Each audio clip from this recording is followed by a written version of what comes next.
Listen, I love a good bubble bath, but if a 20-minute soak was the answer to everything, we'd all be thriving, right?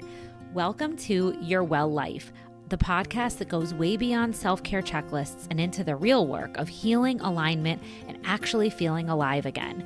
I'm Misha Vayner, trauma-informed transformation mentor, holistic health and life coach, and mom of 3, here to inspire you to break free from burnout, reconnect with yourself, and create a life that actually feels like home. And we're not pretending it's all deep and serious 24/7 because real growth, it's sacred, but it's also messy, hilarious, and sometimes best understood through a pop culture analogy. Each week, you'll hear inspiring stories of resilience, soulful conversations about healing, reinvention, optimizing your well-being, and honest insights to help you move from struggle to flow in motherhood, marriage, friendships, career, and beyond. I'm endlessly curious about what makes people tick and thrive, whether it's a breakthrough moment, a hidden grocery cart treasure, or even a Bravo show revelation. Because healing isn't just found in the heavy work, it's woven into the everyday human experience. Real life isn't polished, growth isn't linear, but within the real, raw moments, there's a path forward, and you don't have to walk it alone. Hit subscribe and let's get into it. Hi, everyone. Welcome back to another episode of Your Well Life. I'm so excited to have you here today because today's conversation is one that I'm so excited to share with you. I had the honor of sitting down with Neha Ruch, the founder of what was Motherhood Untitled and is now The Power Pause, a powerful movement and the title of her USA Today bestselling book. The Power Pause, how to plan a career break after kids and come back stronger than ever. Neha's work is completely reshaping how we think about motherhood, career, ambition, and identity in a society that too often boxes us into outdated roles that no longer reflect our lived reality. The truth is, the role of women and mothers in the workplace has drastically evolved, but the cultural narrative has not caught up. And that gap has left so many of us navigating shame, judgment, confusion, and an overwhelming lack of clarity, confidence, and support. When I first heard Neha speak, I literally found myself in tears. I'm not exaggerating. You'll hear me talk about it in the interview. Her message touched something deep in me, something I know many mothers carry, the invisible weight of being undervalued or judged. I mean, I think we all can resonate with that, or trying to find our place between motherhood and purpose and career, especially in a society without paid parental leave, where childcare is often inaccessible and the load on mothers is heavier than ever. Even though I haven't taken a formal career break myself, I've lived through many of the tensions Neha speaks to. The invisible labor of working from home while raising kids, the judgment that comes when your path doesn't neatly fit into a tidy box of stay-at-home mom or working mom, but it's somewhere in the middle. The quiet shame that surfaces no matter what choice you make. Neha's work goes far beyond just pausing a career, but it's about reclaiming it. It's about making that pause an opportunity that is actually empowering and nourishing and fulfilling and rewarding and actually a huge enhancement to your life versus something that seemed like it was like a stop in your path or something you needed to feel shame about. It's about reclaiming your life with alignment, empowerment, and freedom from shame. It's about helping moms reconnect to themselves, their ambition, and their worth in every season of motherhood. Her movement and her work provides so much language, resources, tools that can help you really, really shift your perspective and prepare you and set you up for feeling fulfillment and success in whatever that means to you in your life. Her message is one of deep validation, clarity, and liberation, and I'm so thrilled to share it with you. Before we dive in, I want to share something vulnerably. So, I'm still finding my rhythm as a podcast host, especially when it comes to interviews. And with this one, I tried something new. I led many of the questions by first sharing my own reflections and personal experiences, ones that directly connect to Neha's work, before turning it over to her. And part of why I did that is because I was so eager for this conversation to feel relatable, and I wanted to illuminate the lived realities of her message to ground the expert advice in real human examples.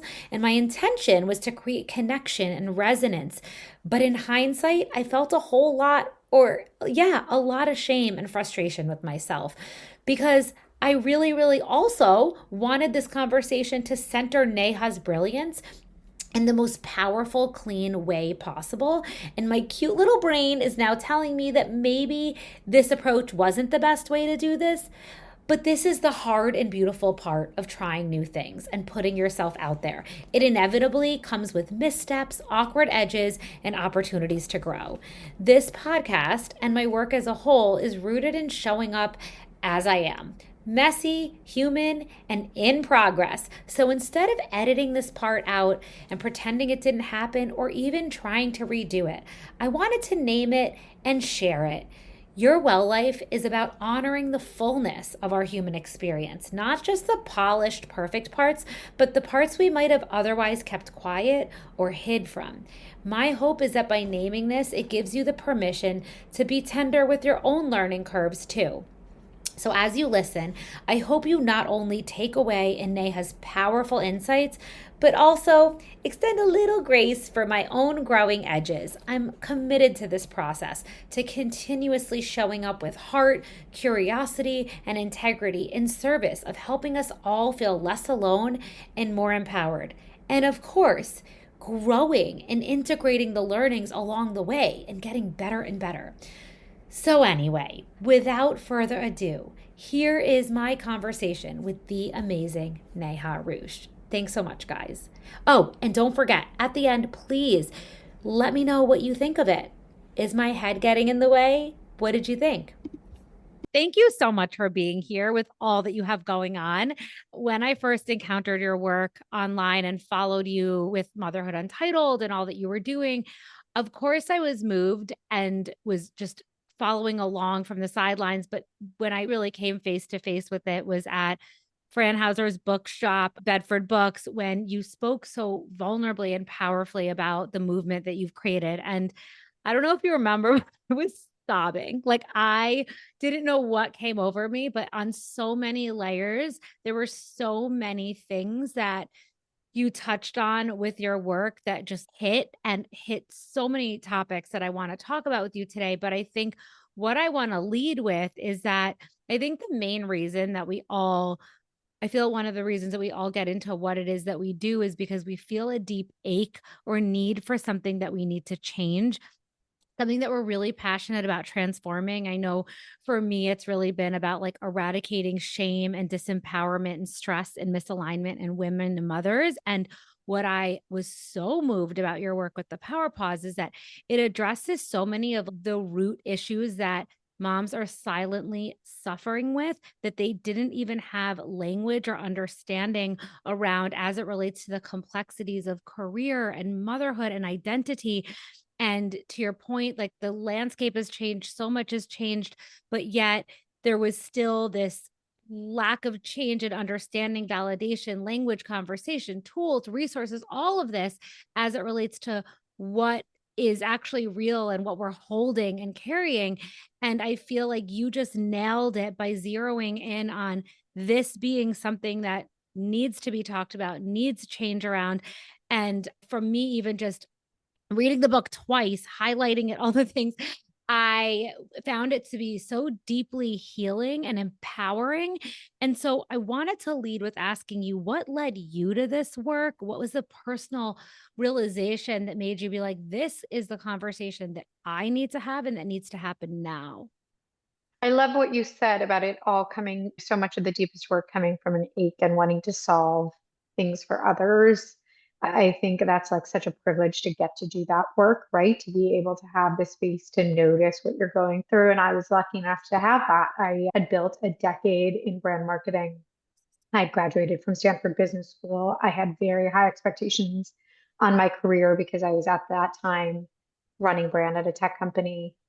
And then I had my first child, and I really just wanted more time with him. I wanted more time with him, but I also wanted more time with myself to sink into this new version of myself that just felt immediately softer and felt like a sense of peace that I think I'd been looking for a long time. And so when I initially decided to make room in my career for more time at home, that looked like shifting to part-time to a smaller company. Eventually, it would be a full pause, but I pretty immediately started hearing, are you giving up? Did you waste that spot at business school? Are you going to be bored all day? And it really came from a very well-intentioned place and well-intentioned people. So it really made me both start therapy and start scratching my head a bit as to like, where is this coming from? Because I felt, oh, I had this incredible career. I still have this great career, but I want to take a beat to do this. And I trust myself that this is one part. And by the way, I know I'm contributing value. And by the way, I'm meeting incredible women by nature of where I lived that were also had pretty ambitious careers, but we're choosing to go freelance or go the entrepreneurial route, or we're taking a full pause. And none of it matched the stereotypes I was being handed. And I should say that this was New Year's Day of 2016, which, if you remember, was still the height of the lean in movement, still the height of the girl boss era. And so all of the headlines touted one particular way that ambition looked. And there was a lot of content around the quote unquote working mother, but it seemed to count out any ambitious woman choosing to pause or shift. So I started what was then Mother Untitled as a very small project with a big mission to reframe this narrative by shining a light on women like us making these choices, navigating our unique realities. And it's obviously in the last 8 years since then, it's grown into this movement and platform called the Power Pause.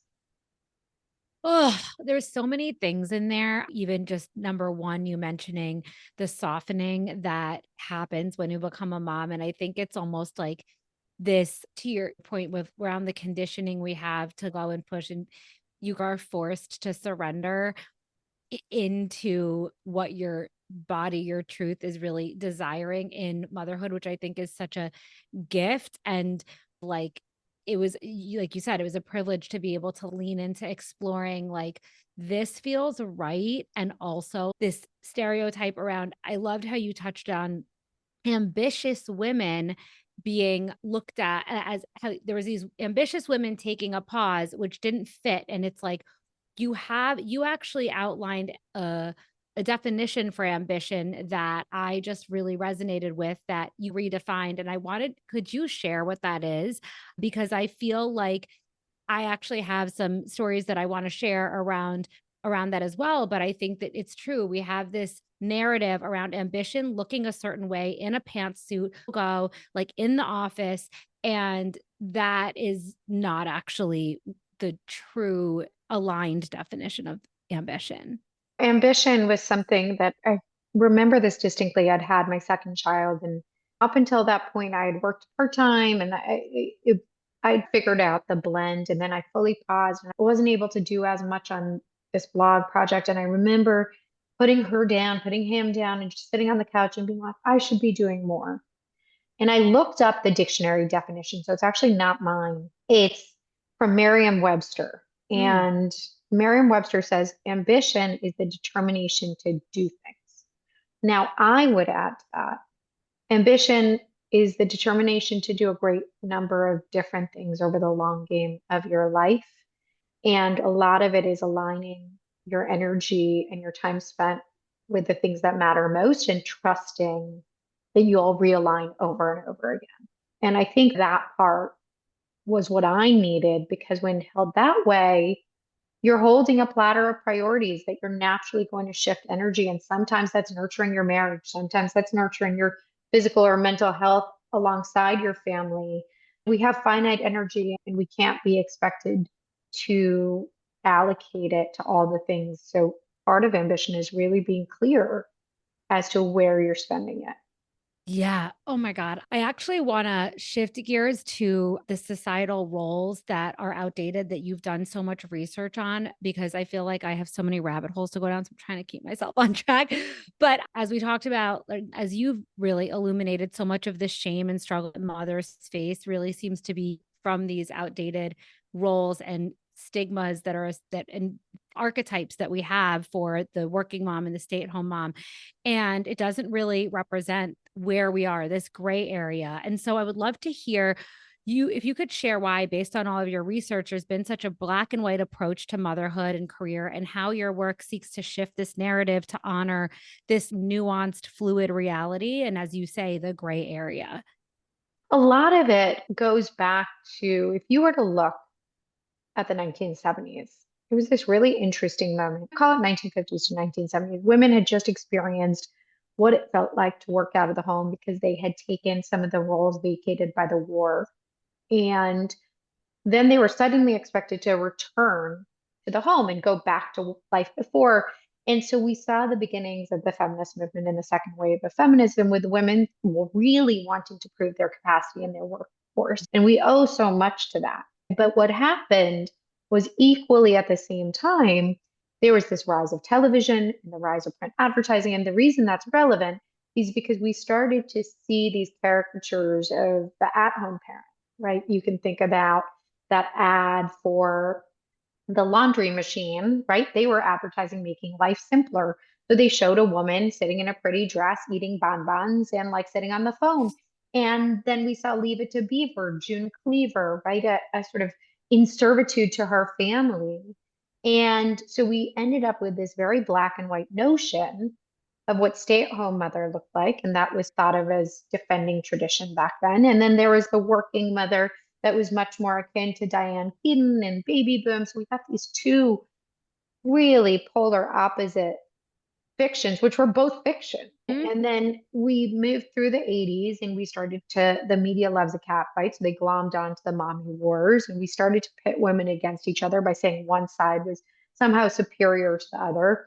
And we never updated the narrative such that when we commissioned a survey called the American Mothers on Pause Survey, which surveyed 1,000 members of the general population and 1,200 at home parents, if you ask the general population who they think of as the stay-at-home mom, they will still say June Cleaver in 2023.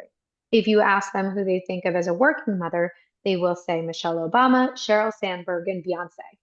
You can see how one is fact, one is fiction, one is current, one is outdated. And so we were really due for updating that perception because the reality, like we talked about, is women are entering motherhood later than their 1970s counterparts. So they're coming in with more financial power, more education, more career experience to build on.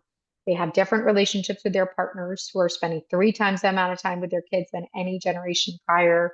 They have access to digital tools and technologies and creative mediums in the freelance marketplace.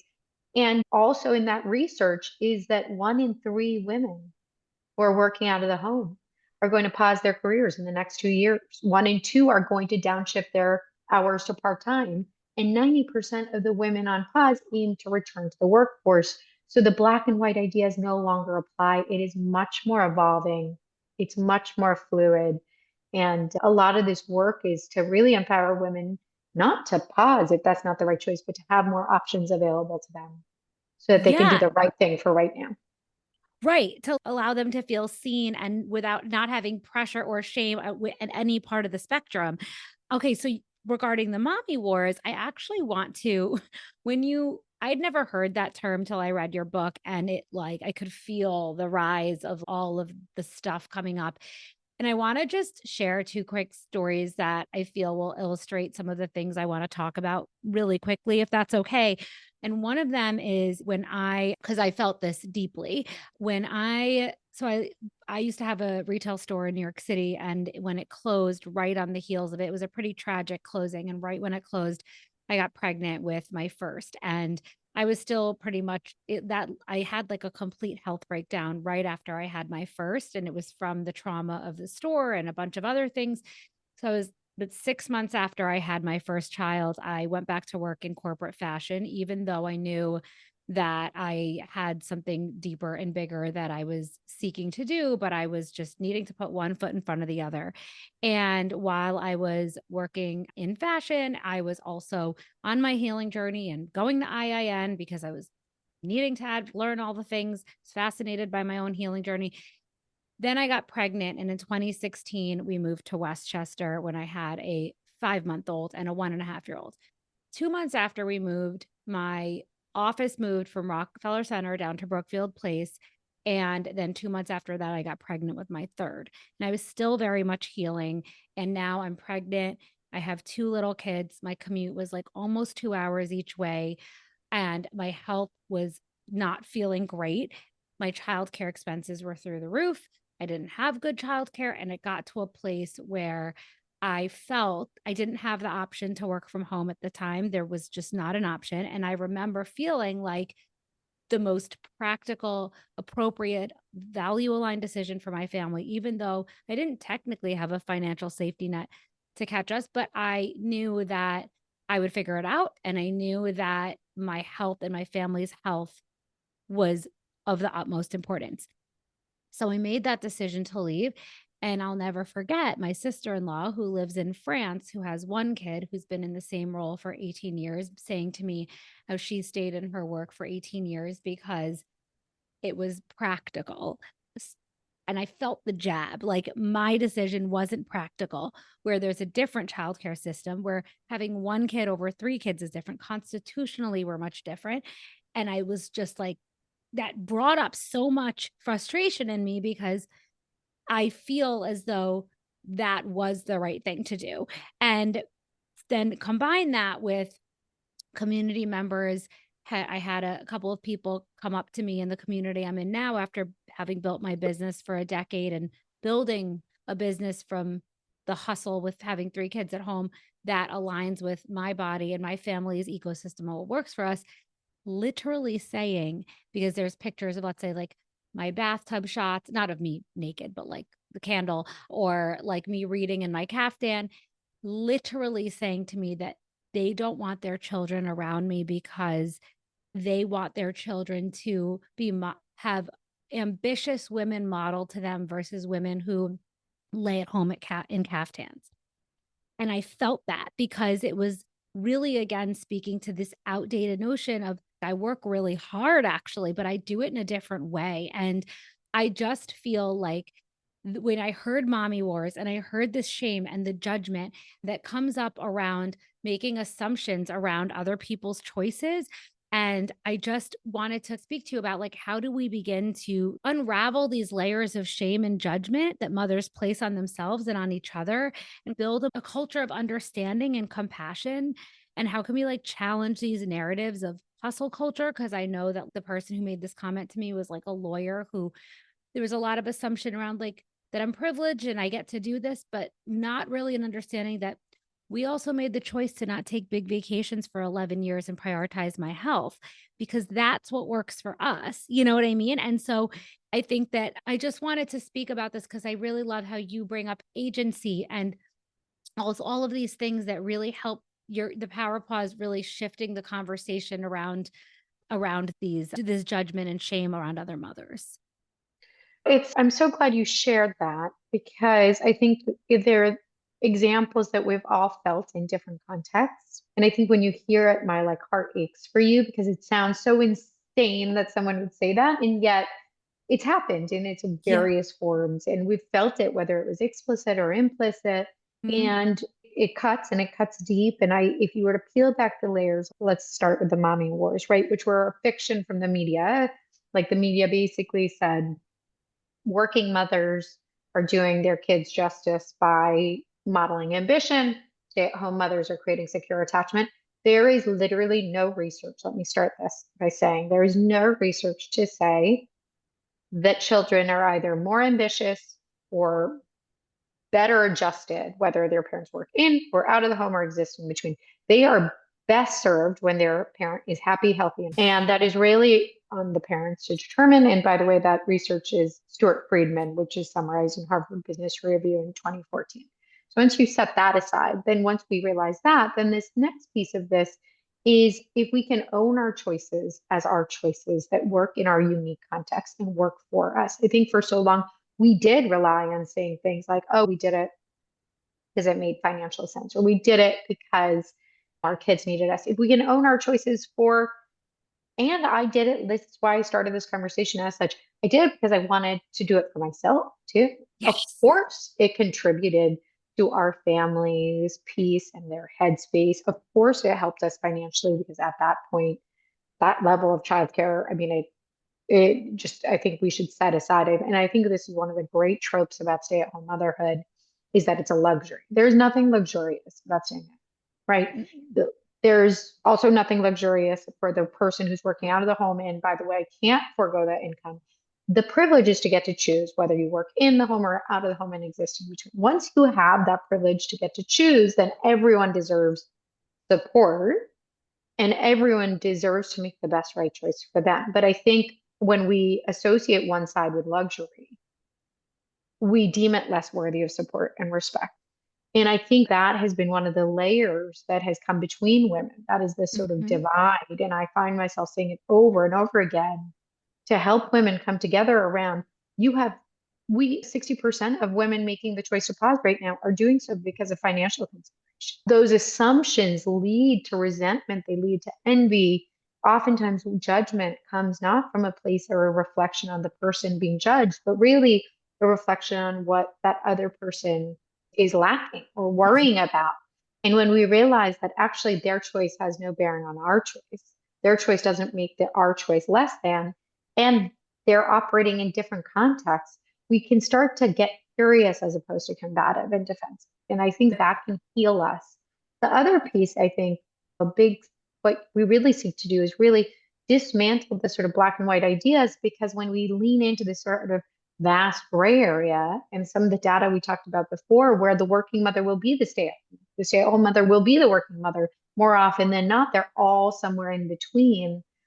I think we can start to all just realize we're all just making the best right choice for right now.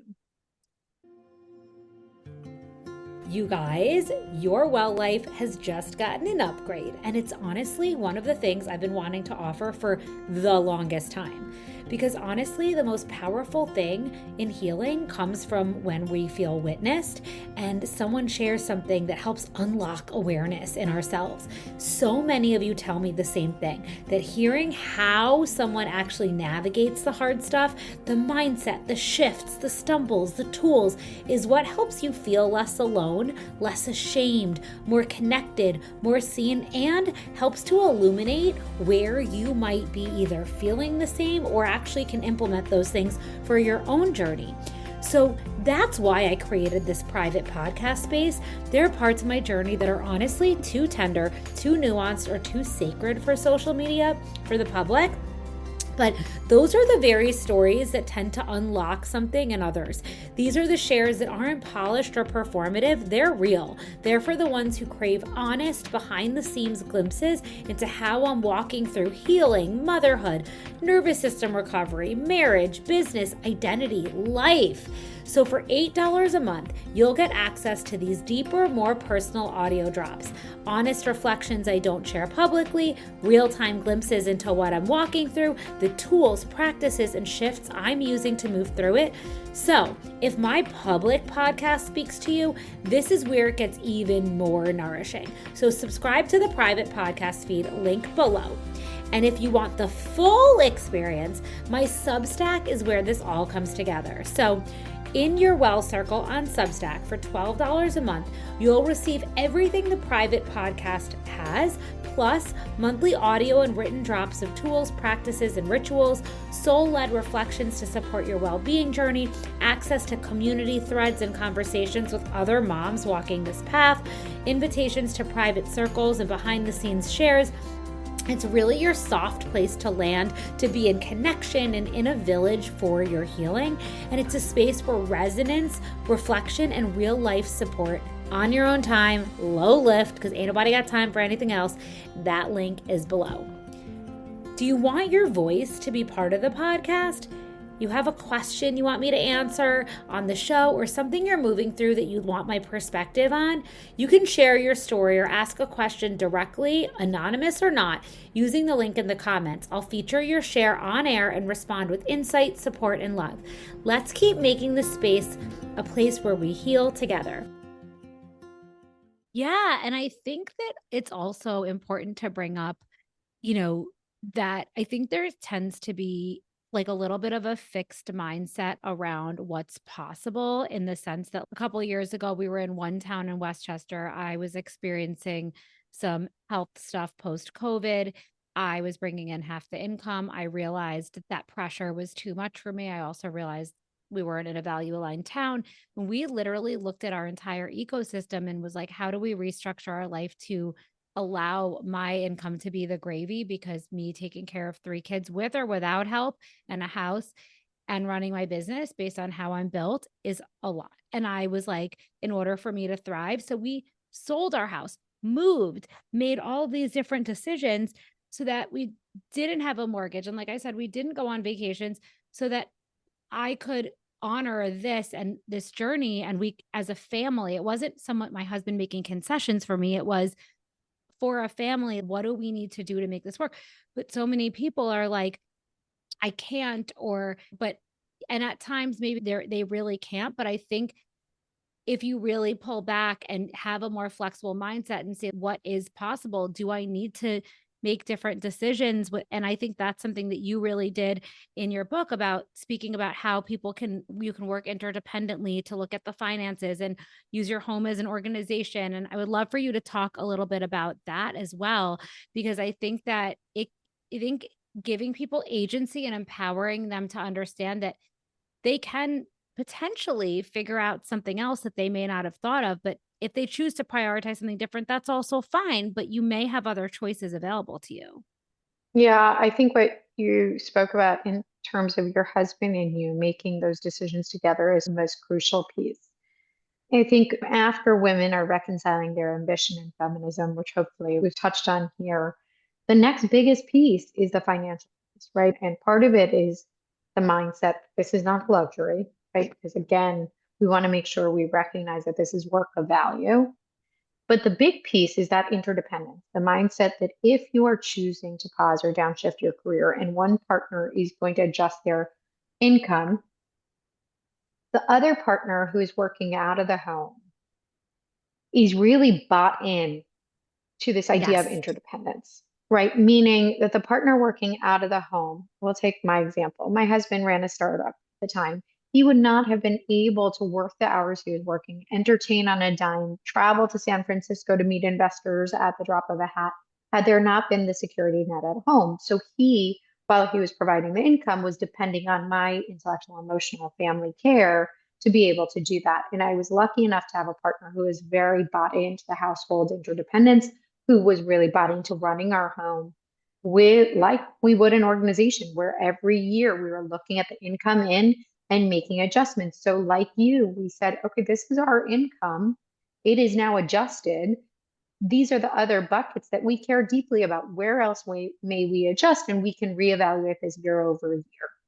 Now, I've interviewed over 200 women for this book, and one of them made their family decided to move from the Bay Area to Virginia Beach for a lower cost of living.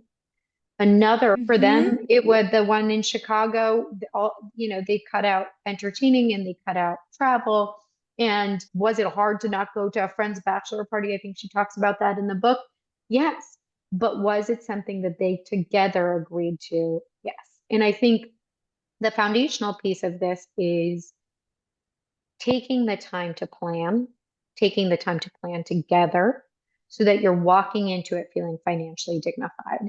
And if it is not available to you, if you do the math and it still isn't making sense based on where you live, based on the expenses of your family, based on the needs and wants and what your career is, then the next piece is how might we make room for our family in another way?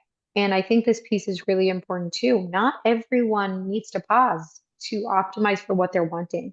Maybe it's more headspace. I met women in Texas who just took lateral roles where they had less managerial responsibility. because to them, it wasn't about more hours, but it was about being able to clock off at the end of the evening. For another person, it was having more time, and they negotiated a 2-day work week at JP Morgan, which is unheard of. And Yeah. I think a lot about not just the in the loop communication with your partner, but also with your employer to put more options on the table. Yeah. And I think to your point, also like really getting clear on what your values are as a family. Like, I think for us, it was like health was number one for various reasons based on our stuff, like my health and whatever.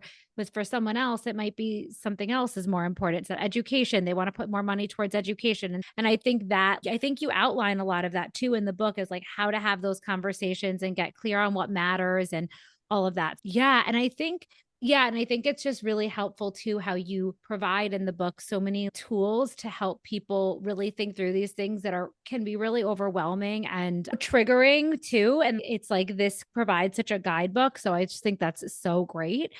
Another thing I want to talk about is the invisible labor that's contributing to burnout and the valuing of each role that you talk about. I think I heard this woman, Jessie Harold, who wrote this book, The Mother Shift, mention this term that she said mothers in the US are reproductively hyperburdened, that our babies require more energetic resources than our systems even have available. And we're not meant to raise children individually yet.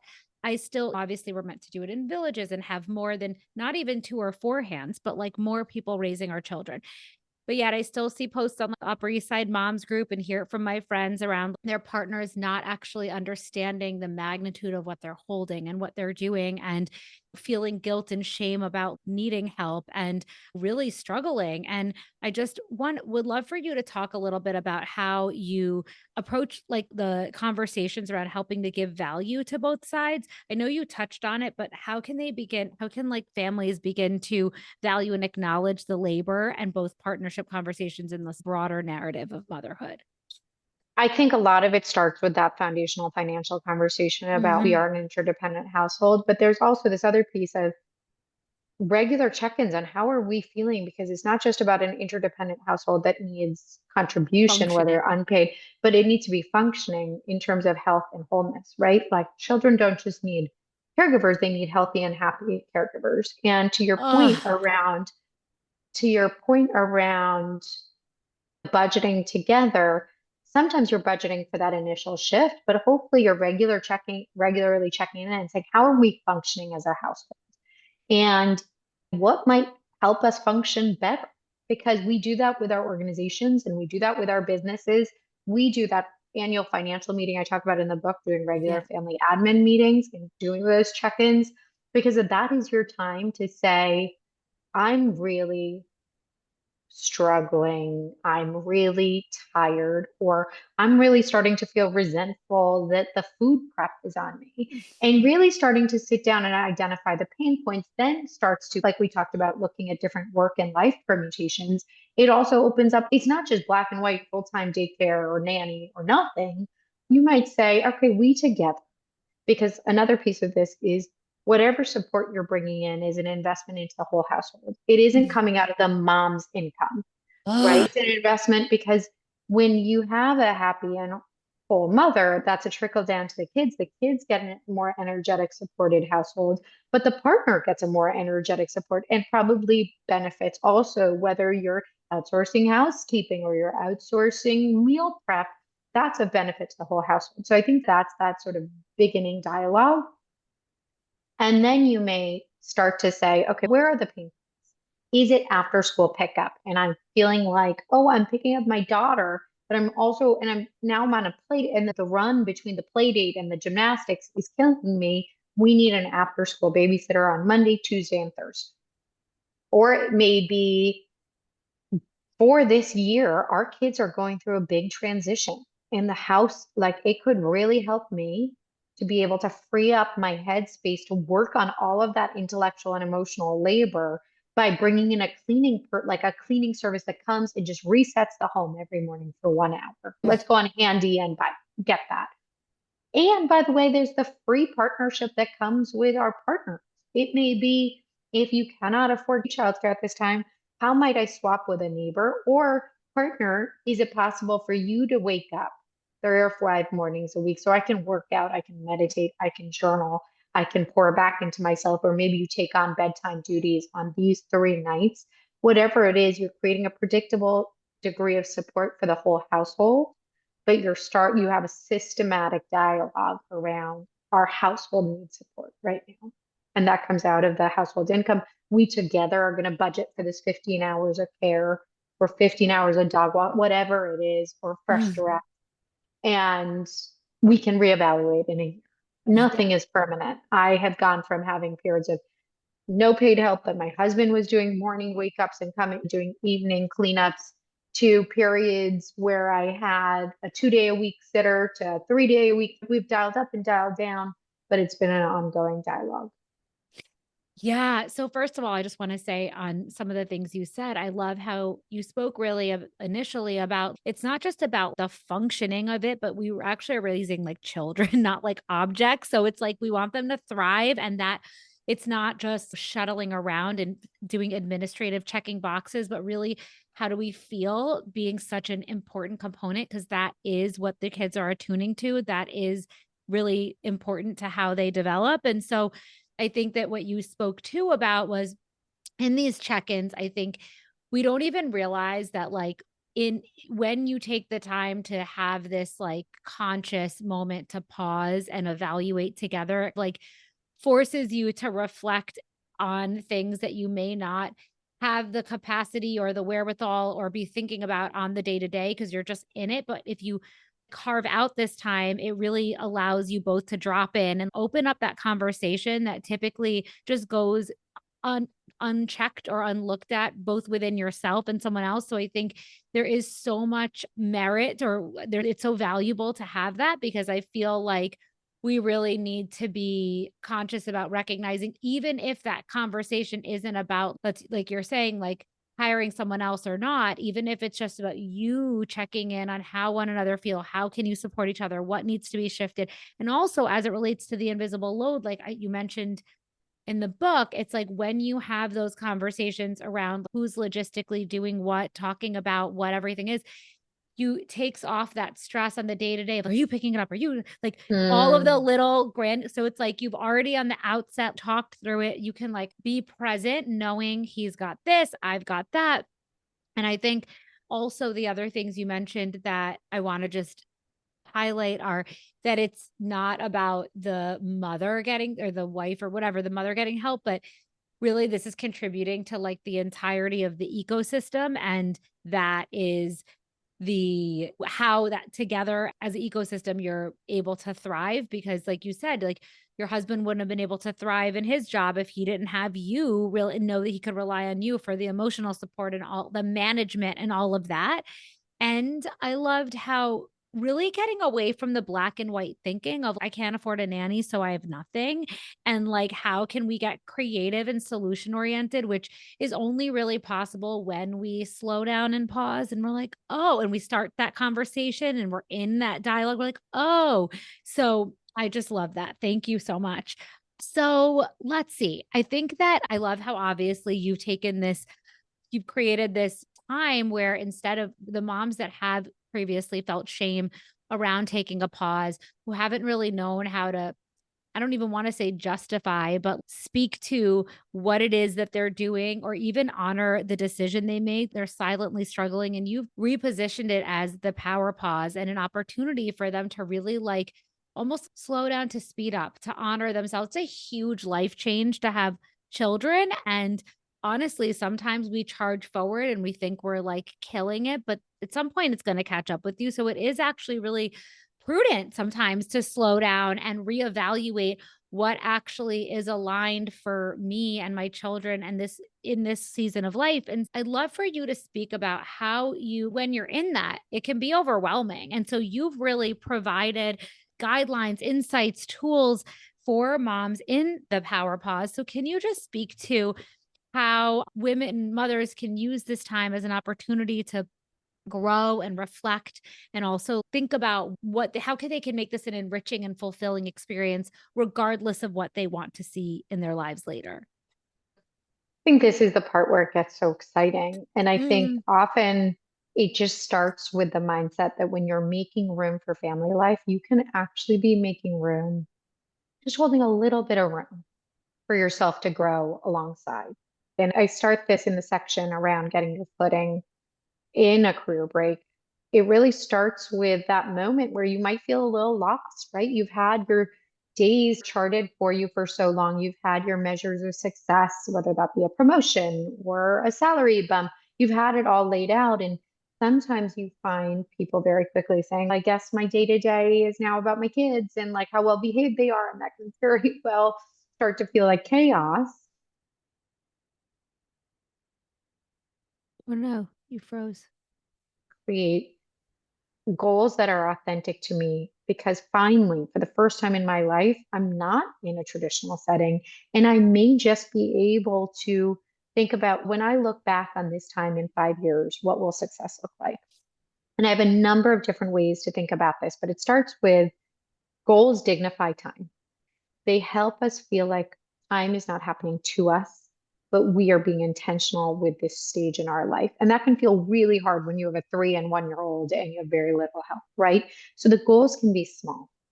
I think about it in many different ways, but one exercise, if you do nothing else, is to write in great detail where you see yourself in 5 years. How are you spending your day? Who are you spending it with?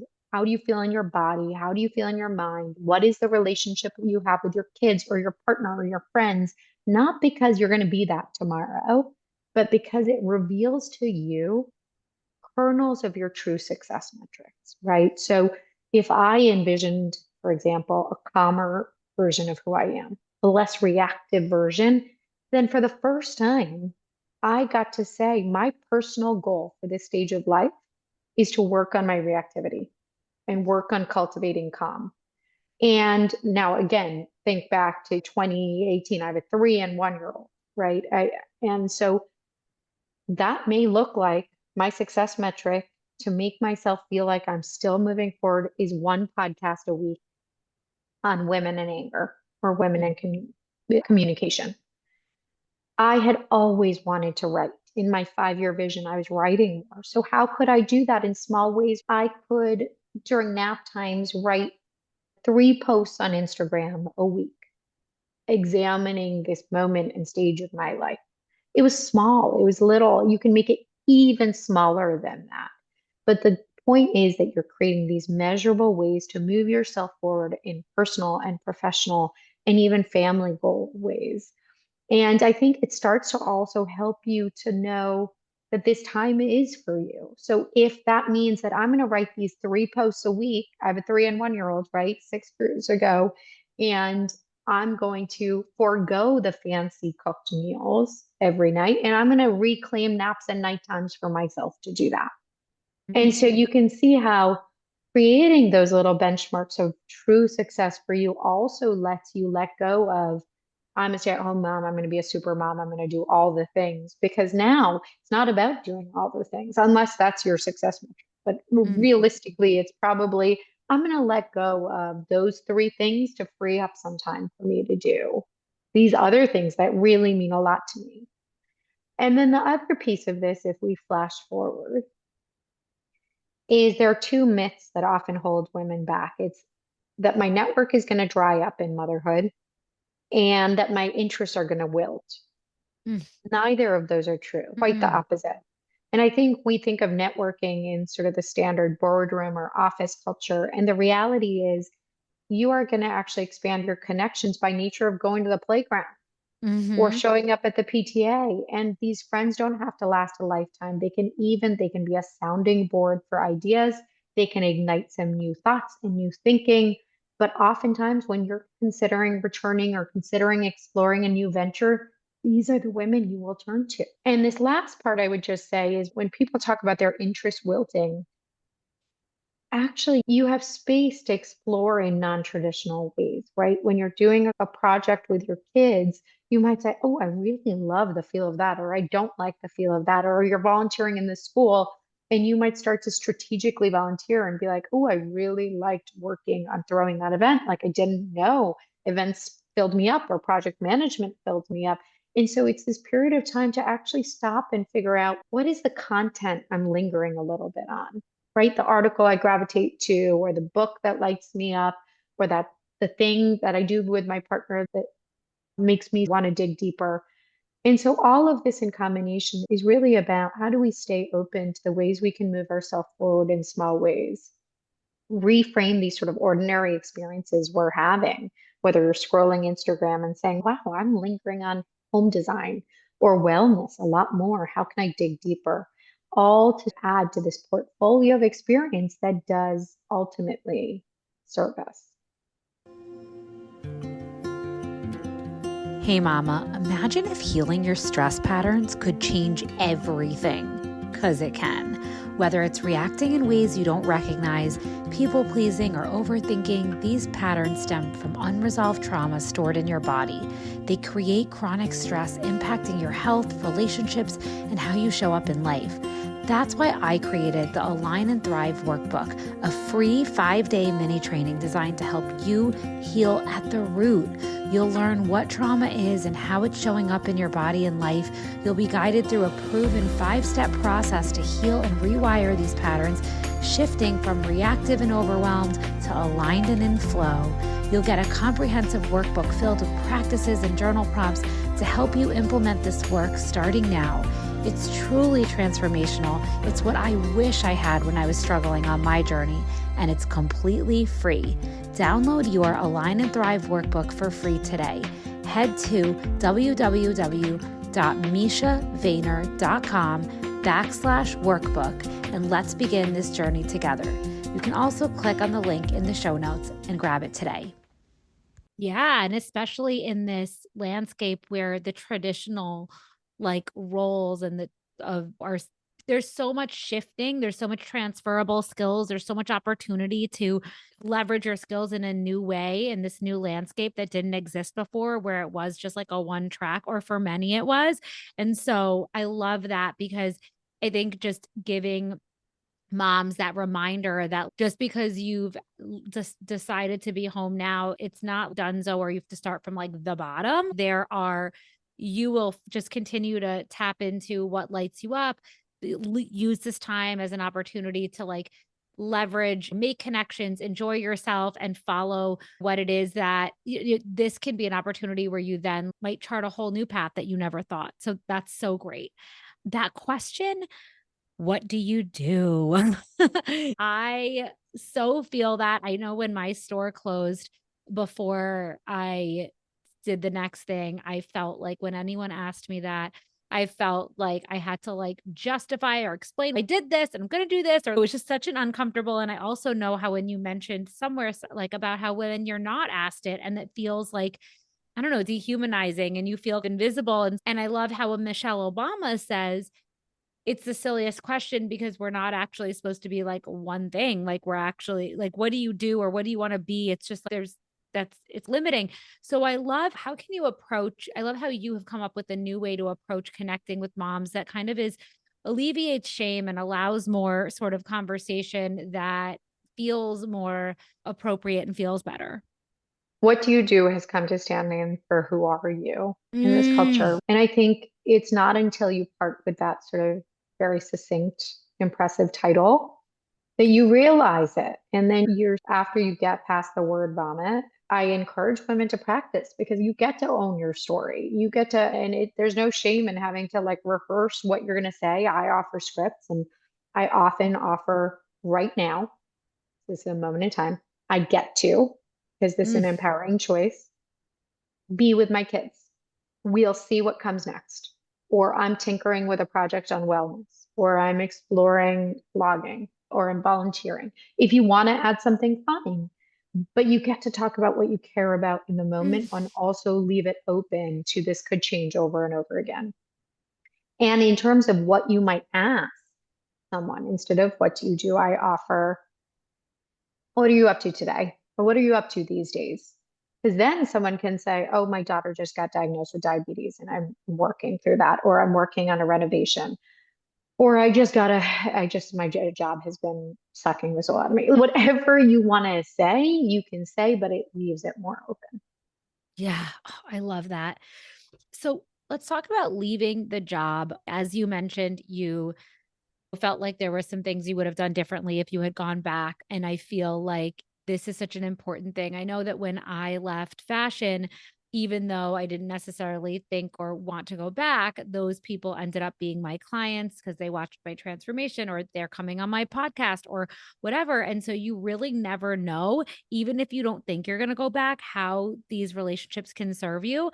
And so I would love for you to give insight around how you suggest people make the decision to leave, not from a financial, because I know we talked about that, but from a strategic standpoint that would, Yeah, we touched on it before, this idea of in the loop diet with mm, your employers. And I think that it is so important to not rush your exit as much as possible, mostly because you've built this body of experience that it belongs to you. No one can take that away from you. Spent 15 years in fashion, that doesn't go away. And neither does your network. And oftentimes that network will be your bridge back to whatever you're exploring. And to be able to honor and dignify that time spent, I encourage women to do a couple of things. We touched on this one, which is to have open dialogue as far ahead as possible with an employer or a manager or mentor to explore what are my options? Like, do mm, I want to fully pause? Are there other ways in which to structure my role to get what I want out of this role right now? And for some people, they may more instinctively know that they're ready to reset and they're ready to part ways. Still, I encourage that sort of longer tail of communication because then you can say, I really have loved this time, even if you haven't, even if it hasn't been perfect. This is the time to just say, this has been yeah. good to me. This industry has been good to me. This employer has been decent to me. And I want to be able to leave this door open. You might say, I'm planning to exit. I really want to make room for family life for a chapter. I'd love to stay connected. What can I do to help with this transition? Then you may even network with all of the other people in your orbit who you've enjoyed relationships with, whether it's an executive assistant, whether it's a parallel colleague, whether it's someone in a completely different department. This is the way to nurture those relationships. Then when you're leaving, I did not do this. I wish I did. I want you to go on LinkedIn and take your resume and update it while it's all fresh, meaning you're talking about everything you did quantifiably with enough detail, mostly because if, when in my case, you go back 5 years later, you won't remember the clients you were, the Mhm. exact revenue you brought in, or the teams you managed. That'll be hazy. And this is a really great way to dignify that time spent. And then you're on LinkedIn and say, this can be one of those small professional goals, maybe 10 minutes a week. You're just gently nudging. You're engaging with the content of those employers or those managers or those executive assistants, anyone who you have built a relationship with, you're connecting with proactively because say you do want to return, those are the people you want to vouch for. Mhm. Okay, thank you. That's such great advice.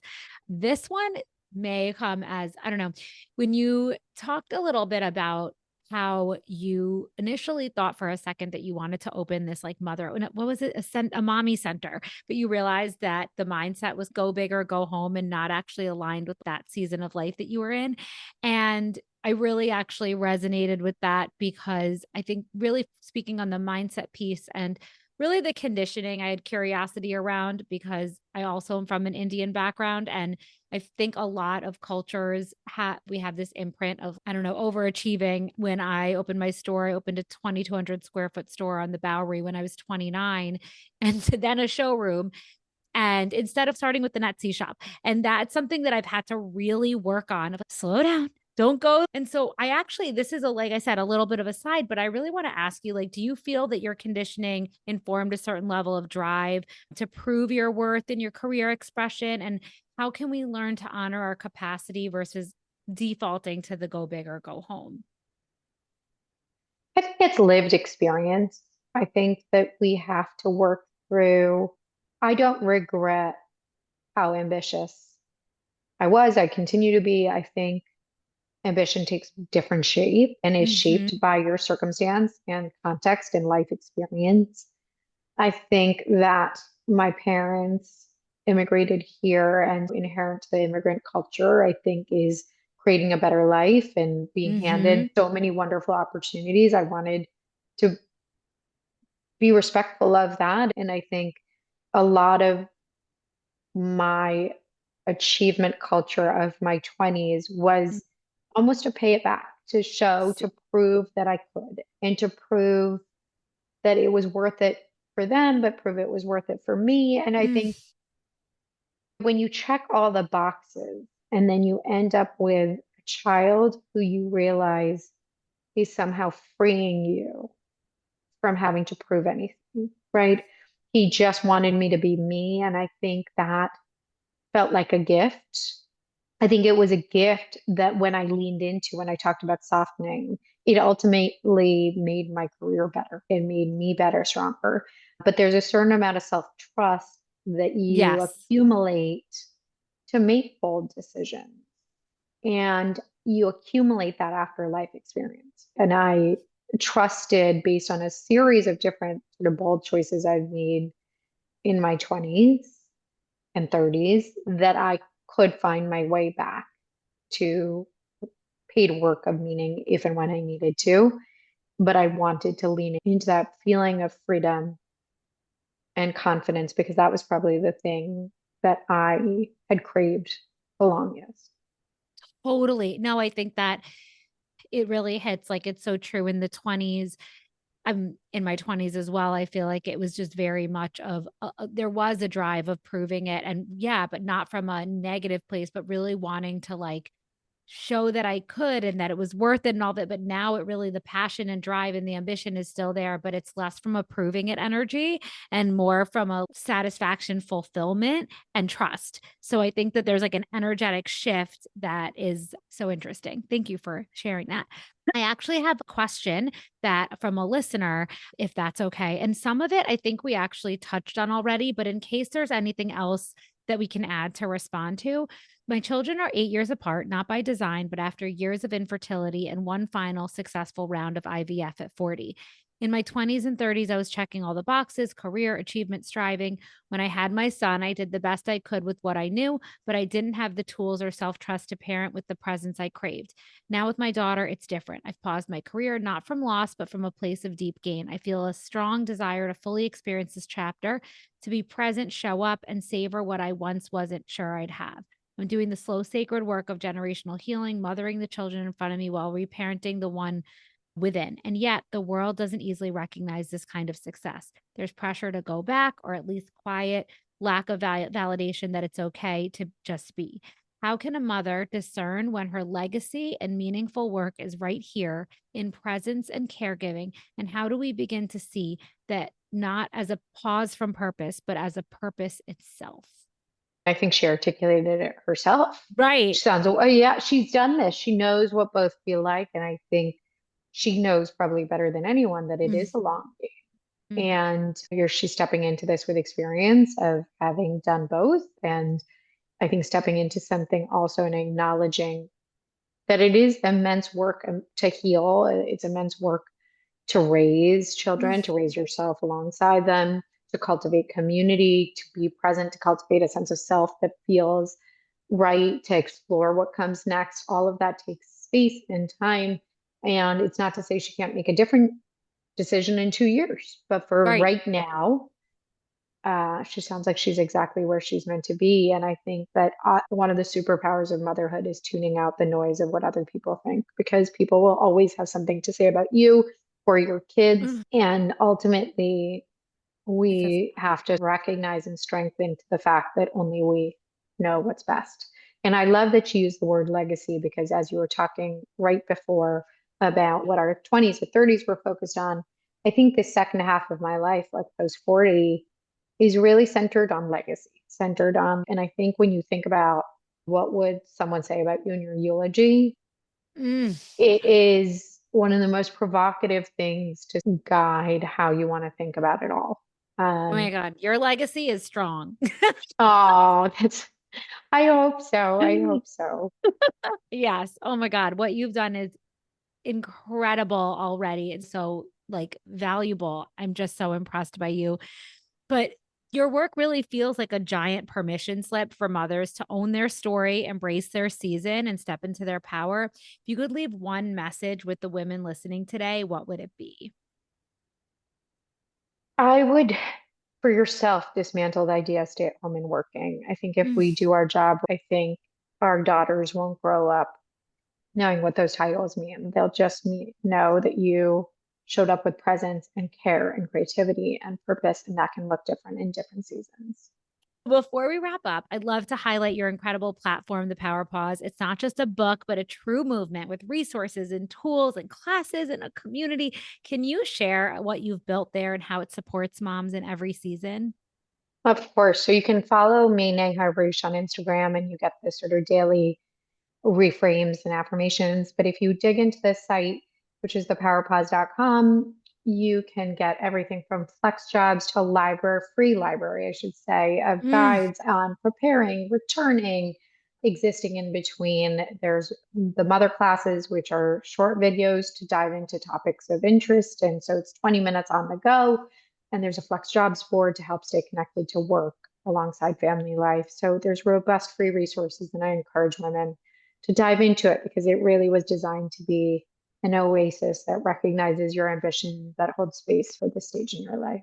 such a huge gift. I feel like that's something that I can only imagine if that existed when I left my career. And I feel like just to say, you're correct me if I'm wrong, but the jobs that you list are from like all sectors of the industry, correct? Which is Very so much. great. Mostly hybrid, work from home, options that are flexible. Oh, so good. And I also love your newsletter and all the links you share. It's like my favorite. But Ah, okay, lastly, what's one thing that's bringing you a sense of like wellness or joy or alignment, whether it's a practice, a product, a ritual, something that's lighting you up that you'd love to share with moms? I just started taking a digestive enzyme that has Mm, changed the game. I was feeling really just like I was carrying around some extra stuff, and it's been mm-hmm. really helping. Which I take one? it after every meal. It's literally called Digestive. And Digest design? yep, Okay. and I'm taking Array Tribiotic. That Mm. has been phenomenal. I'm really just trying to do a little bit of a reset. I love that. Oh, thank you so much. This was so incredible. I loved chatting with you. And yeah, thank you so much for your time. Thank you. Have a wonderful summer. You too.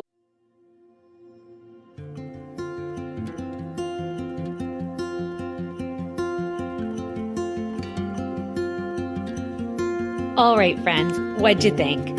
I really hope you enjoyed listening and got value from this episode of Your Well Life.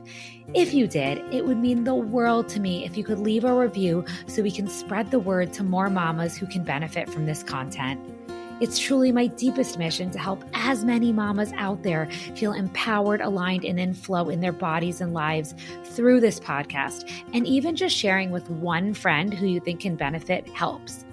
Want more from me? Well, then don't forget to subscribe to this podcast so you can get notified each time a new episode drops.